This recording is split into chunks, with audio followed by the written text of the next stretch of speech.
In a small town, there lived a girl named Chinyere. She was born into a loving and supportive family. Though her parents weren't wealthy, they worked hard to provide for her, ensuring she had everything she needed: a roof over her head, food on the table, and the opportunity to attend a good school. Chinyere's parents taught her the values of hard work, gratitude, and contentment. But as she grew older, Chinyere began to crave for more. Not just the basics her parents provided, but a life of luxury and glamour that she saw others flaunting on social media. Chinyere started to compare her life to those of her wealthier friends and influencers online. She longed for the designer clothes, fancy cars, and luxurious vacations they enjoyed. Soon, she became frustrated with her modest lifestyle and believed her parents weren't doing enough. She became resentful, forgetting the sacrifice they had made to provide her with a stable life. In her desperation for more, Chinyere began to associate with men who promised her the lifestyle she desired. They showered her with money, gifts, and expensive dinners. At first, it felt like a dream come true. She was finally living the life she had always envied. She started neglecting her studies, skipping classes, and pulling away from her family, all in pursuit of fleeting pleasure and material gain. However, what seemed glamorous on the surface quickly turned dark.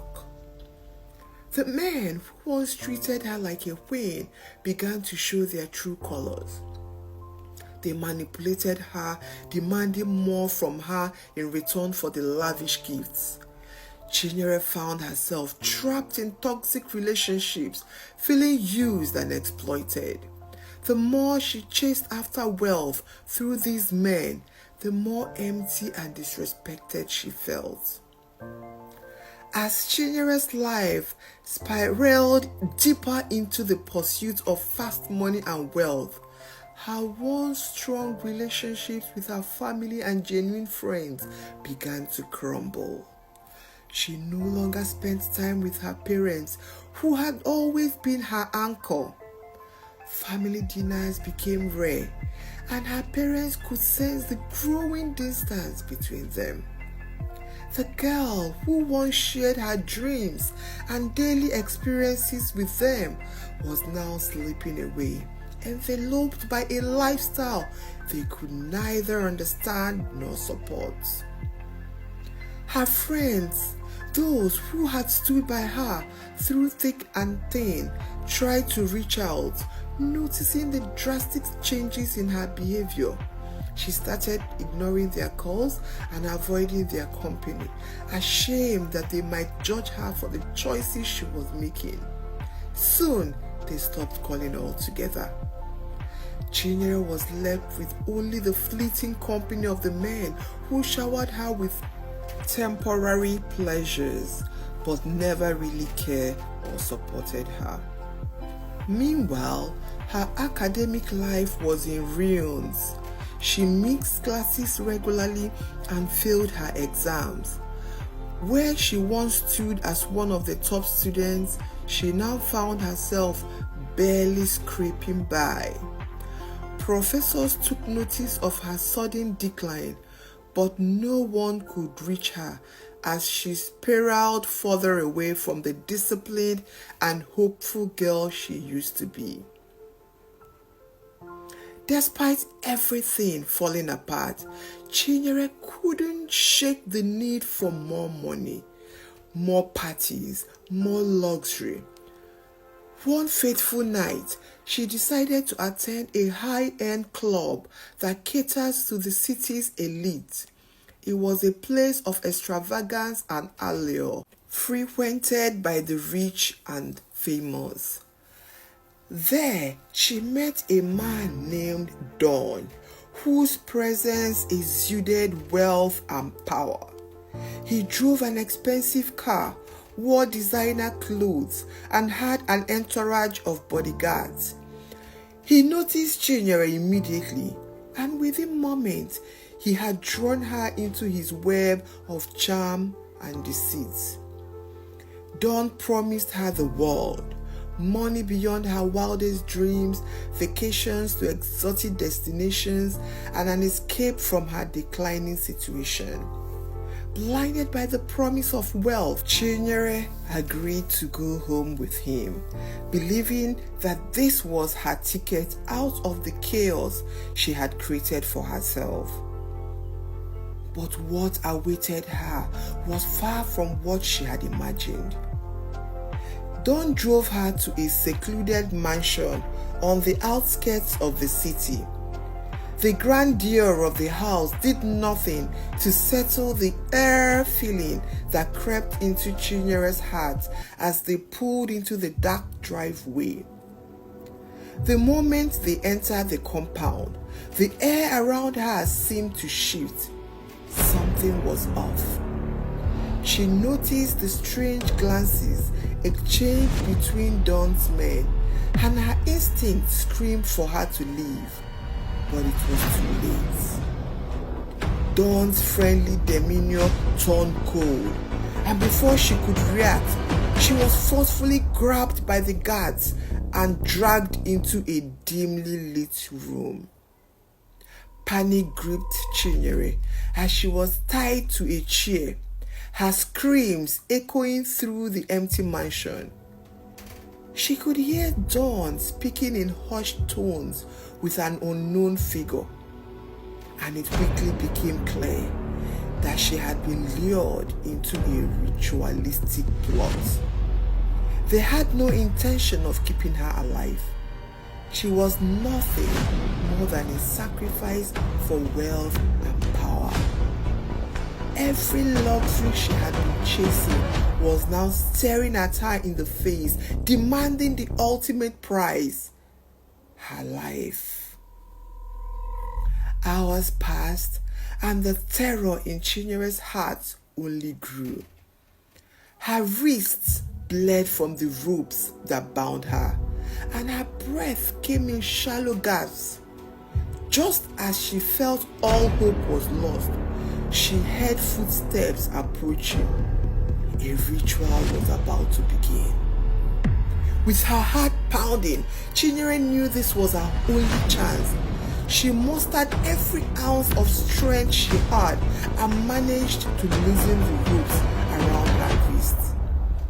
The moment Dawn's men opened the door, Chinyere sprang into action. She pushed past them with all her might and bolted through the dim hallways, her bare feet slapping against the cold marble floors.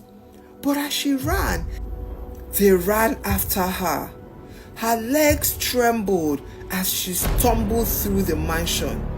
And just when she thought she was about to escape, she lost her balance and tumbled down a flight of stairs. Pain shot through her body as she landed, her legs broken from the fall. She screamed in agony, but the fear of what awaited her if she stayed gave her the strength to keep moving. She crawled on the ground, desperately searching for a way out. Just as Dawn and his men reached her, she managed to slip through a side door and into the surrounding forest. In the dead of night, with nothing but the moon to guide her, Chinyere dragged herself down the street. Her legs chattered, but her will to survive stronger than ever.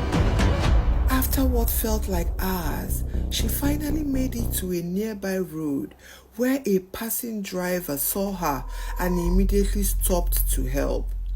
Barely conscious and in unbearable pain, the man quickly carried Chinyere inside his car and drove to the hospital. As Chinyere lay in the hospital, the full weight of her actions came crashing down. The doctors had done everything they could, but the damage to her legs was so severe. She would never walk again. The very life she had pursued for this glamour and excitement had left her permanently disabled. The realization was devastating. Chinyere's once lively, carefree spirit was now trapped in a body that bore the scars of her choices. The price of discontent had been higher than she had ever imagined. She had not only lost her freedom and dignity, but her ability to walk. But as she sat in her wheelchair, surrounded by her parents and loved ones, Chinyere began to understand something deeper. She had been chasing the wrong things, seeking fulfillment in the material world, and it had nearly cost her her life. Now, she had no choice but to rebuild both physically and emotionally. With time, Chinyere learned to find peace in the small things. She reconnected with her family and friends, finished her education, and found a new sense of purpose. Though her legs were gone, her will to live a meaningful life had returned. The luxury she had once longed for now seemed empty compared to the value of family, love, and contentment. Chinyere's story is a powerful reminder that chasing material wealth at any cost can lead to devastating consequences. True happiness is found not in luxury or status, but in being content with what we have and cherishing the things that truly matter: family, health, and personal integrity. Please kindly follow my page for more amazing inspirational stories. Thank you, thank you, thank you.